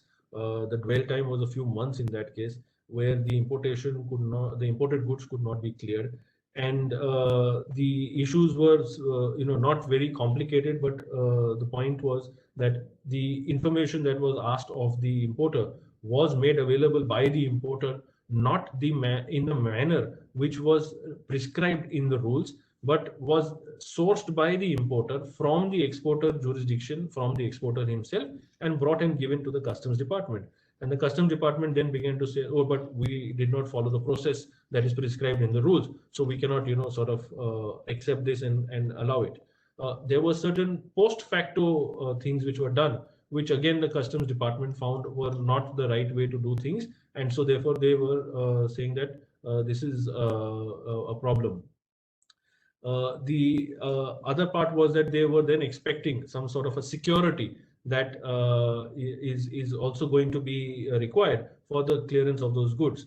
And Mr. Chaudhary also points out, and in their judgment it has been mentioned that there was a defacement issue of the certificate of origin. Now all of these were issues which were created, were raised, and these became then a sort of block in the cross-border trade. Effectively, like I said, few months of dwell time, you can imagine what that does to your production cycle, what it does to your working capital, what it does to your business just at large. And so therefore, there is all the more need that there will be situations which are sticky, like the one we are talking about in this Abyss International case. But as trade and industry, we should be more proactive in ensuring that what the requirements are, how we are best able to meet it. And at the same time, there is an expectation that the customs department would also look at these cases, the genuine cases, in a way which is indulgent enough to say that, okay, when we have a certain amount of procedural aspect involved, it would be given a relaxation or a water down, and let the trade to continue, perhaps with certain amount of safeguards that may be needed. Can we take the next slide? So this is the procedure. I would only just highlight those boxes in the middle of the slide, which talks about all of the different type of information and issues which would need to be covered. So you need to understand production process, originating criteria, whether it's directly shipped from country of origin. These are the things which are required to be had as a knowledge by the importer while he wants to claim benefit under a free trade agreement. Some of them will naturally be available. For example, I know the shipment of the country of origin. Now, if it's a fraud transaction, obviously you will put something else that is not the case. But for all genuine transactions, that information would generally be available. I don't think there's a challenge around that. But something like a production process could become a nightmare because no exporter manufacturer would be willing to share it, not at least share it easily, not at least give you everything in one go. And that's where the challenges really arise, and that's where businesses have to sort of work around and get the satisfaction of the departmental authorities. Next slide. I think we can just move over to the next one, the last one. So what importers need to do, I would think the second bullet point on the left-hand side is evaluate the requirements of Carotar as is applicable to business and be very,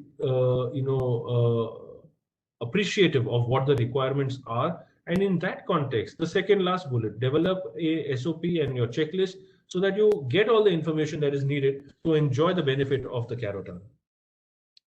Aditya, thank you. This is what I had from my side. Thank you, Ranjit. Thank you very much. You covered, I think it was a marathon run. You covered so much of it.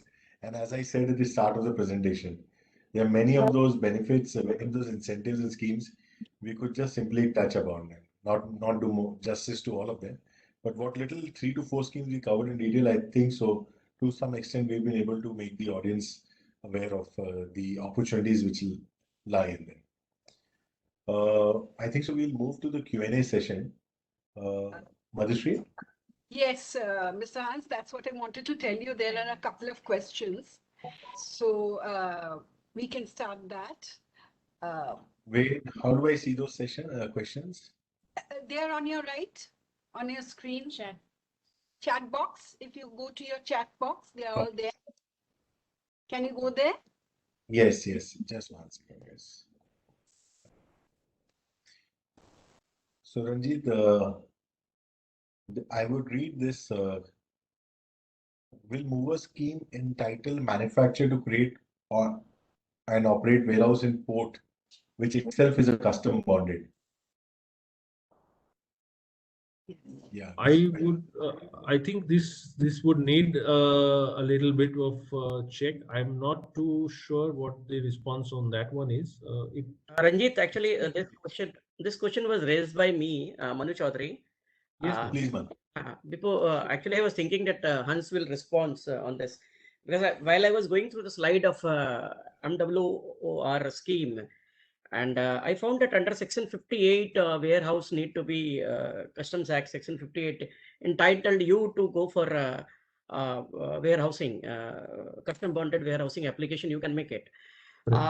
Recently, I came to understand from the Ministry of Shipping, and I was going through the updates, and the scheme is supposed to launch. I'm not aware of it, whether this MWOR scheme, because port itself is under Section 59 of Customs Act, which is a custom bonded area.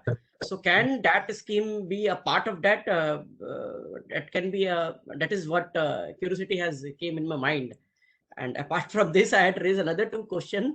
One is quantum of duty deferred.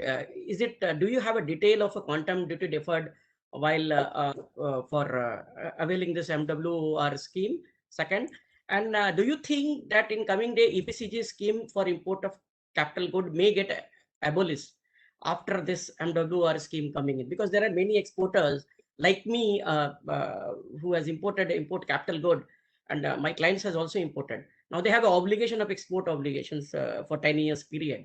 So coming into this MWOR, will that obligation will get away, or they can have an option of switching over to this scheme? So Manu, if I may take the reverse sequence, I don't think the EPCG scheme will go away so quickly or so easily.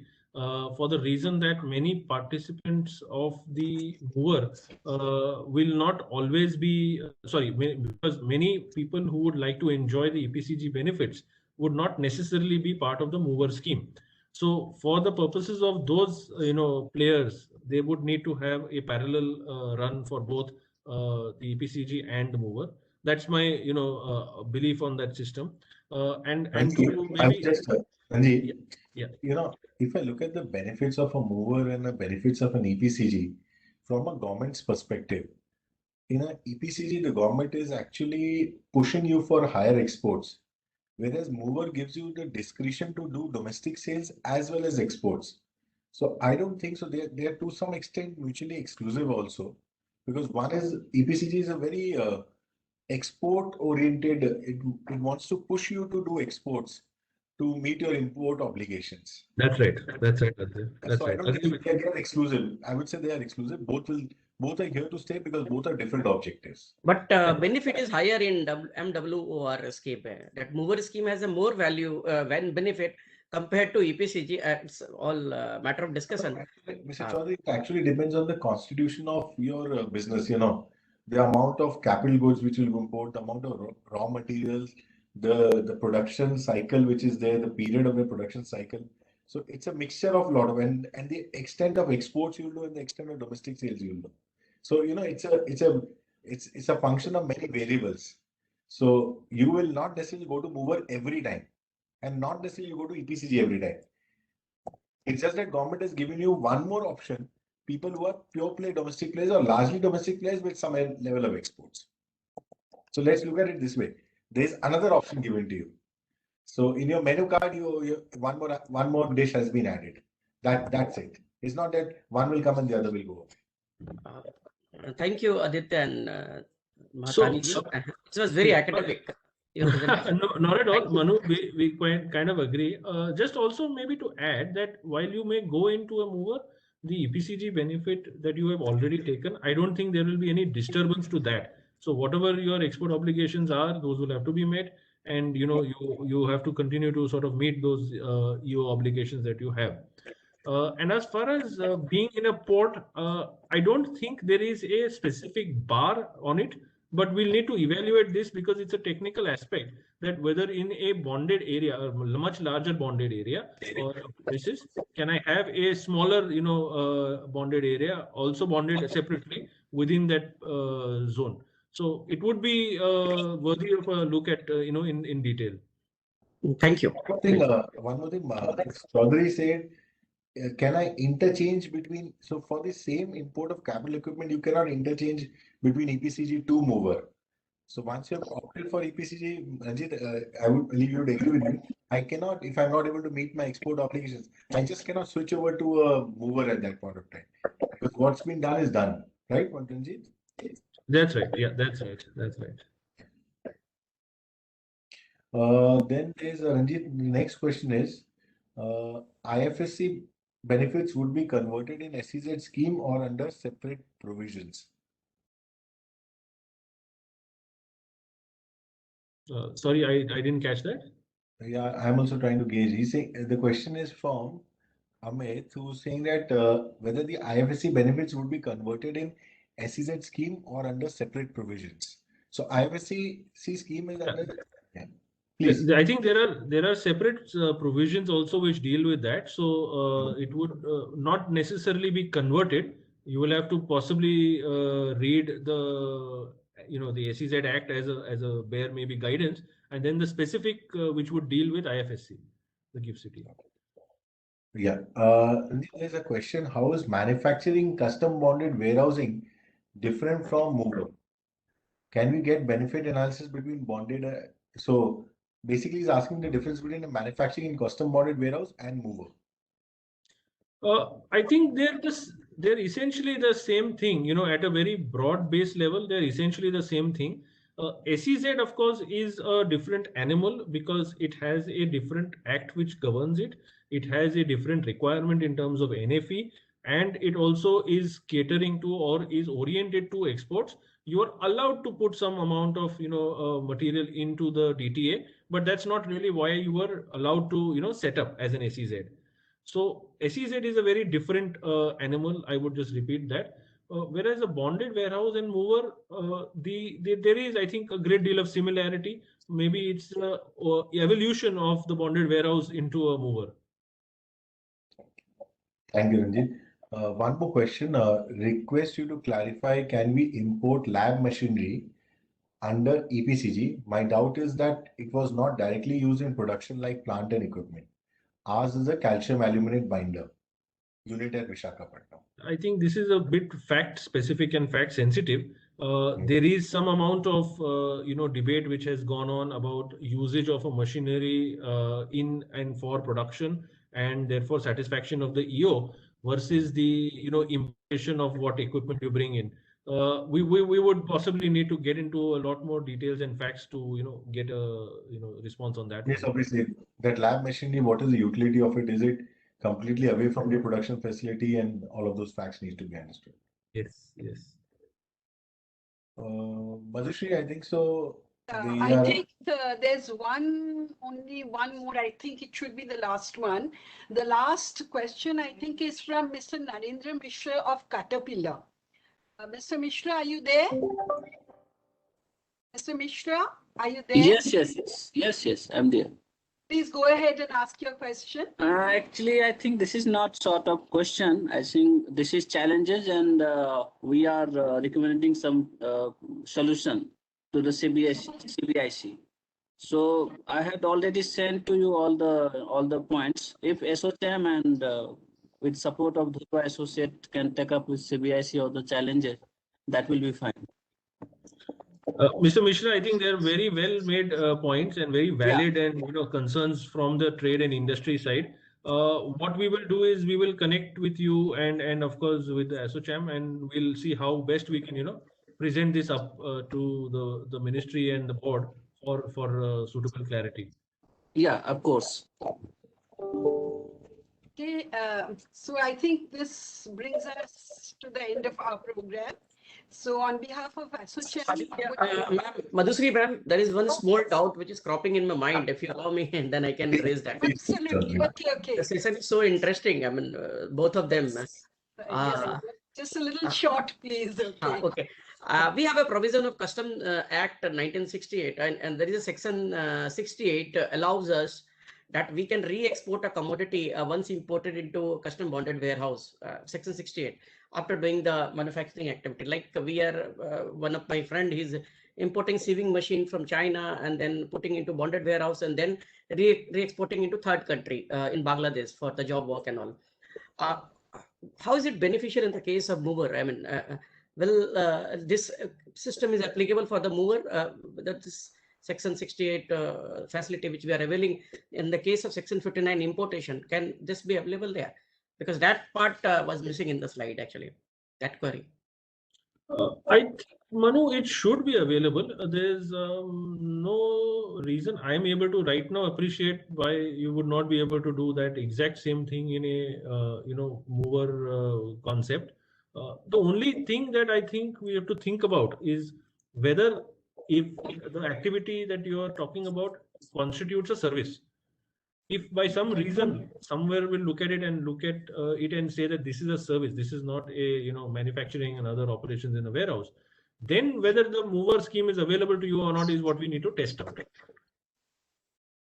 Thank you. Okay. I think this is it. And so thank you very much for the most educative and most knowledgeable session that we've known in a long time.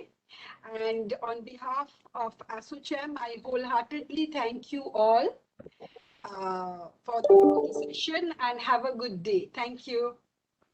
Thank you. Thank you. Thank you. Thank you. Thank you. Thank you.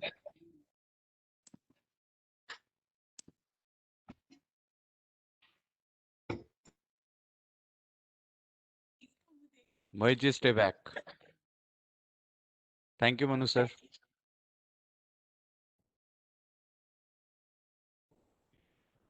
Stay back.